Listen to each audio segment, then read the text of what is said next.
Welcome to today's Explainer. We're diving into a really fascinating and frankly pretty dramatic corporate case study today. We're going to be looking at the anatomy of a massive cover-up, specifically breaking down the absolutely crucial difference between true administrative speed and deliberate systemic concealment.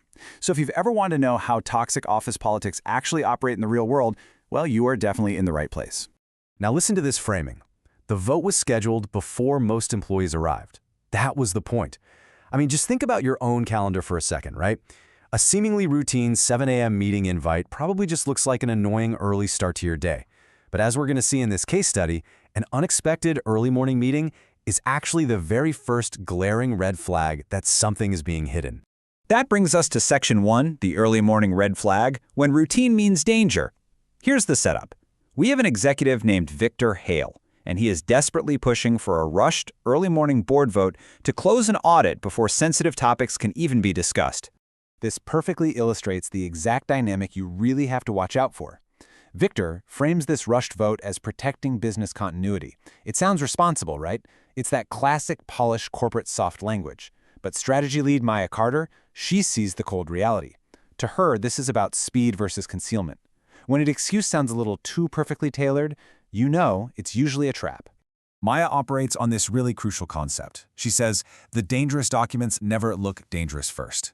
It is so important to realize that modern corporate cover-ups, they don't look like cinematic bank heists. No way.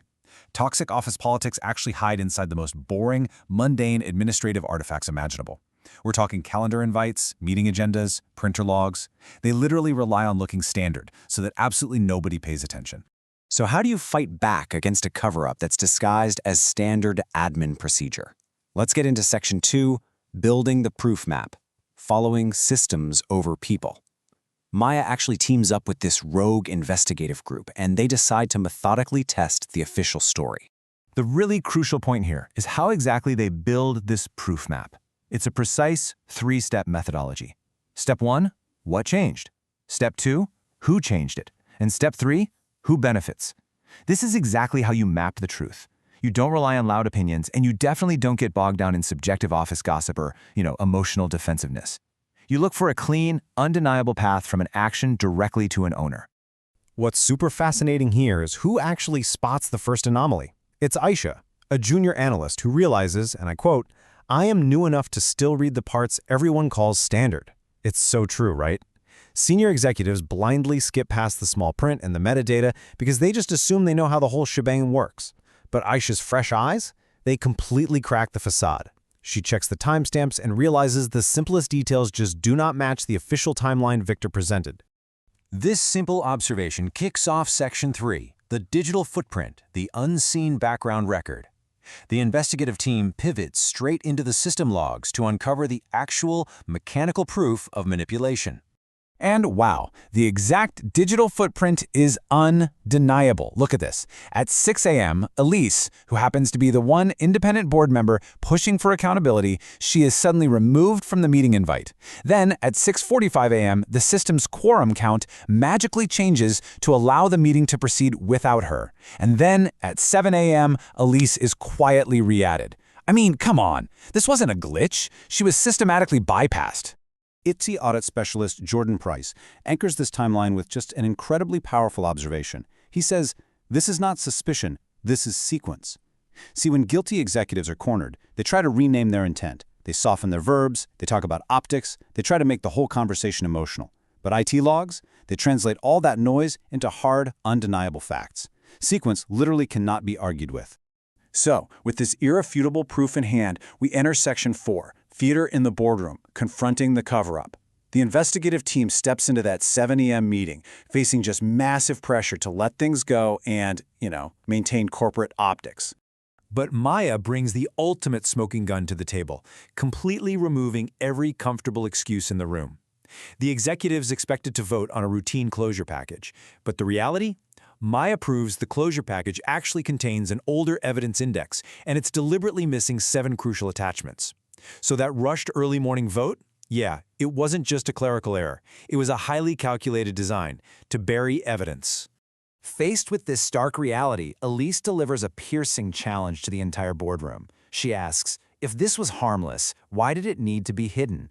I want you to really think about that question in the context of suspicious administrative moves in your own workplace. If an action is truly for the good of the team, it never requires a locked door in the deleted invite, for sure. Of course, the executives instantly offer to quietly add the 7 attachments back in and just sweep the whole mess under the rug. But Maya's final verdict is absolute. She says, do not quietly fix what can publicly teach. She flat out refuses a private fix. She knows that if you just patch the loophole in secret, the toxic culture remains entirely intact. She insists on transparent, unshakable accountability. And that refusal to compromise leads us right into Section 5, designing true systemic repair, fixing the foundation. Because exposing Victor isn't enough. They need to ensure this manipulation can absolutely never happen again. To do that, Elise implements 3 concrete systemic governance controls. Number 1, invalidate the 7 a.m. vote. Number 2, extend the independent audit to force a review of those specific missing attachments. And number 3, this is the ultimate technical step, require hash-verified evidence indexes moving forward. By mathematically tying the documents to a cryptographic hash, they make it literally impossible for anyone to secretly swap out or delete evidence in the future. A real game changer. Reflecting on this new system, Elise leaves them with a really profound warning. She notes, closure without memory is just a new cover page. It hits the nail on the head, doesn't it? True corporate healing and legitimate progress absolutely require an accurate, unvarnished memory of past mistakes. If an organization just rushes to say, hey, let's just move on, without documenting exactly what went wrong, well, they are just clearing the stage for the very next cover-up. Which brings us to the core takeaway of today's explainer. A fast decision is not always leadership. Sometimes it is a locked door with a calendar invite. Moving forward, always scrutinize the motives behind suddenly rushed administrative actions. When someone tells you they're just cutting red tape to protect business continuity, just make sure they aren't actually using speed as a weapon of concealment. I'll leave you with this final provocative question to chew on the next time you walk into the office.